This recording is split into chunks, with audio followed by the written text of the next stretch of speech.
আমি নিজেই জানি না যে আমার ফোনে এত এত ভিডিওস এখন রয়ে গেছে এডিট করার।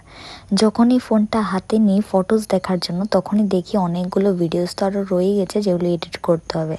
তাই অবসর টাইমে বসে বসে ভিডিওগুলি এডিট করি। যাই হোক, তো আজকে তো আমরা গিয়েছিলাম সবাই মিলে একটা চা বাগানে, যেটা ওদের এখানেই। আর এটার নাম হলো মনু ভ্যালি চা বাগান। আর চা বাগানে ঢুকতেই দেখি একটি হরিণ বসে আছে। না না, হরিণ না, এটা হলো ছাগল। আমি ছাগলকে ফাজলামো করে মাঝে মাঝেই হরিণ বলে থাকি। তারপর ফুচকা খাওয়ার মন হলো, ফুচকা খেয়ে একটি পার্কে চলে গিয়েছিলাম, যেটা ছিল আমাদের এখানে কৈলাসহরের কাছাকাছি।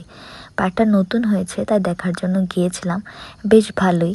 বিকেল টাইমে যাদের যাদের মনটা খারাপ হয়ে যাবে তারা এই পার্কটাতে এসে ঘুরে যেতে পারো, মনটা লগে লগে ভালো হয়ে যাবে। যাই হোক, আমরাও এখানে সারাক্ষণ কাটানোর পর তারপর বাড়ি ফেরার পথে এক কাপ চা খেয়ে তারপর বাড়িতে চলে গেলাম। আজকের জন্য এখানেই টাটা।